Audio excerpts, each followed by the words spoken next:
And they have been in large part because they lost their quarterback. They're 4-9. But yesterday, Stephen Jones gave a vote of confidence to the head coach, Mike McCarthy. Here's what he said. There'll be absolutely no change with Coach McCarthy. If you look at his track record and his pedigree, you know, he's consistently won year in and year out. We have the utmost confidence that this ship is going to be righted quickly. You know, Mike's going to be the leader of this group, and he's certainly a great head coach. All right, so there's a definitive statement from the person making the decisions. Jeff Saturday, what do you think? Yeah, I'm shocked with this vote of confidence. I mean, you know, listen, from a head coaching perspective, your job is to inspire your team or get the right guys to inspire your players, right? Has that happened? I mean, we have a defense that's given up 250 yards rushing 3 different times this year. So what kind of changes are we making? By the way, we have an offense that is last in the league since Dak Prescott was injured. He's an offensive coach, right? Like I'm not really sure what we're talking about that we're going to write the ship. Like, we have to talk about putting the right guys in the right places. The head coach has to hire and put the right guys in positions to make plays. He has not done that. As I look at this football team, if I'm Dak Prescott, I'm asking, why would I want to sign long term here? Right? Like you got me some receivers, but you know, where are we at here? He's played it as well as he could. You've seen how important he is to this football team. But as I look at this, my question will be, what changes are you going to make to put this team in the best chance to win in the future? Because right now, hey, look, I don't have the good feeling we're heading in the right direction. I can assure you of that. You know, Marcus, you made similar remarks to that last week, but there's one thing I saw in the notes this morning that I think is important to bring in as well. Dan Graziano, what can you tell us about the way the Cowboys are looking right now at Zeke Elliott? Well, they're confused, Greeny, because I think the Cowboys thought that when everything happened with Dak going down and the trouble on the offensive line, that Ezekiel Elliott would be a guy that would elevate his game and play at a level that kind of kept them afloat, and he very much has not. And I know from talking to people there that they're surprised by that. Obviously, he's a little banged up now, but that hasn't been the case all year long, and it's not like he just started playing poorly. When you ask people in that building what's up with Ezekiel Elliott, the response is, you know, he's playing lousy. He's playing like, you know, what Lamar Jackson might call cramps. But I think at this point, you're looking in the future here, and he has a $13.7 million cap hit for next year, the highest for any running back in the league. Can't get out of the contract. We've talked about how they're going to need cap space to sign Dak Prescott and how the cap is going down next year. If Ezekiel Elliott doesn't bounce back and play like one of the best running backs in the league next year, he's going to be a big problem for the Cowboys in a number of ways. So let me turn to my resident former Cowboy here, Marcus Spears, and ask the very simple question. Marcus, do the Cowboys have a Zeke Elliott problem? Yeah, this year they do. But they have a lot of problems, Yep. Zeke. But when you think about what Graz just said, Zeke was supposed to be the shining armor with everything that's transpired. He was supposed to overcome the offensive line. And I know we're asking for a tough situation for Zeke Elliott, but he was supposed to be the mainstay and the catalyst around all of the turmoil that's going on in that franchise right now, especially the attrition with injuries and things that have transpired from an offensive standpoint. And he's not living up to it. And it further pisses me off. Like, every time I can't help but think about what Graz just said. We talking about Zeke Elliott getting his money after going to Cabo, and Dak doesn't have his check. It is crazy to me that is transpiring. And before Dak was injured, that was the only sign that the Cowboys may be able to be okay this year. Just the only sign. Right. So I get it, and I know I'm emotional about it, but yes, they have a Zeke problem because Zeke has not looked like the highest paid back in the league, let alone we're talking about the fumbles and a guy that's costing his team. It might be all right not to be as good because you got an offensive line and you're starting quarterback out and a lot of things are happening. But when you are costing your team games, when you are costing them opportunities, that's when you get into that area of, oh, we made a mistake.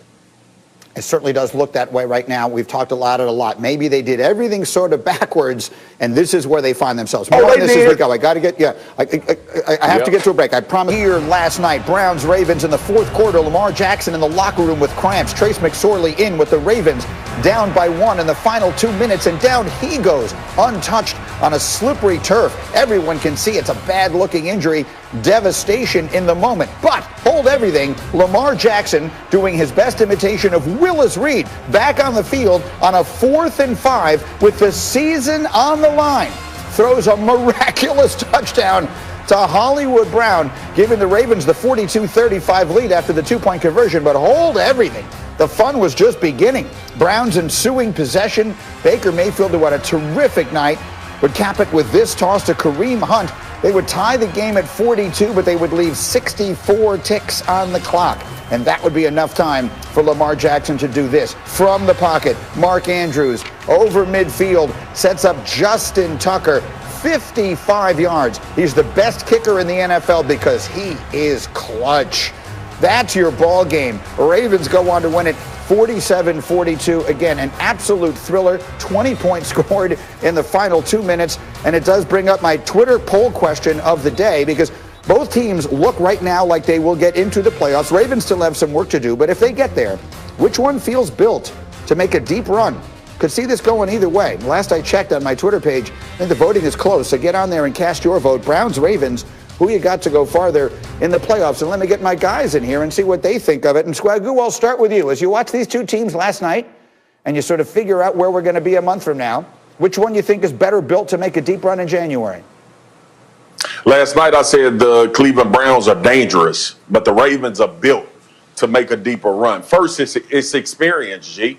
The Ravens have been at that point, and I think them having the fight to get into the playoffs will actually give them some juice going into the playoffs. Coming off those great seasons, and obviously we've had the conversations about Lamar in the playoffs, but this Lamar Jackson is terrifying to anybody when you get into the playoffs. And then when you think about this, you look at a team that's been through all the things that the Ravens have been through, COVID, even the quarterback, Lamar having to go back into the locker room this game, the way they're built to go into Cleveland in that environment, backs against the wall, a dog fighting his way out of a corner, and they were able to get that done. So I think this win catapults them, but also I reflect back to something Jeff said. Lamar Jackson in the playoffs, Lamar Jackson going into the playoffs this year and having the ability to do what we watched him do last night, that's the team that I think can make a big run, because usually outside of Pat Mahomes or Aaron Rodgers, you're going to have the best player on the field. And even with those three guys and anybody else in the league, you're going to have the best athlete on the field. So I picked the Baltimore Ravens, and from a defensive standpoint. It's one vote for the Ravens. Greg McElroy, what's got your vote? We've seen a pretty spectacular regular season Lamar in the past, only to see him not play so spectacularly in the playoffs. I'm going with the Browns. Shockingly enough, I'm going with the Browns. It's because of Nick Chubb. And it's because of that offensive line and that offense's identity. It's really about running the football and controlling the line of scrimmage. And Nick Chubb has turned into not just a good back, we're talking about an elite back. Oh, by the way, yeah, here comes Kareem Hunt, who's also extremely capable when lined up in an I formation and as a pass catcher coming out of the backfield. I mean, those two in a 1-2 punch is really exciting. Oh, by the way, Baker Mayfield's coming into his own. He's more confident, he's more accurate, and I do think that if they got forced into a situation where it became a throw-a-thon, he would be more equipped at this point with the weapons he has to beat you through the air. This is a team that's more balanced than the Baltimore Ravens. Yeah, when Lamar gets out and they're playing against man coverage and they're getting cover zero, like, he'll torch you. But I do think that the Browns are a team that can beat you in several different ways, as opposed to the 1 or 2 different ways that the Ravens can beat you. Both teams are good, but I'd lean towards the Browns, shockingly enough. I can't ignore it, Marcus, when you're doing that thing with your head. What is your reaction to this? Gee, the Browns defense doo-doo. Period. Like, they're doo-doo. Like, you think about, look, Baker Mayfield and that offense they have it rolling. G is exactly right. But when you look at the second, I mean, G-Mac is exactly right about this offense. And that's the reason why I think they're dangerous. But it better not be a shootout against a good quarterback, against a really good offense, because that defense has been atrocious. Even going back to last week, we looked at the Tennessee Titans, and we know how that game transpired. Second half, the Titans went crazy. on that defense. We saw Lamar last night. And look, it's not about just playing. So undisciplined. So undisciplined. And the things that they were doing were just uncalled for. Even on the zero blitz at the end of the game. Keep outside contained against Lamar Jackson. At worst, run to the sideline and force him back into the defense. This defense is going to be the Achilles heel for the Cleveland Browns. That offensive performance last night should have won any game. But, you know, G say they well-rounded. I don't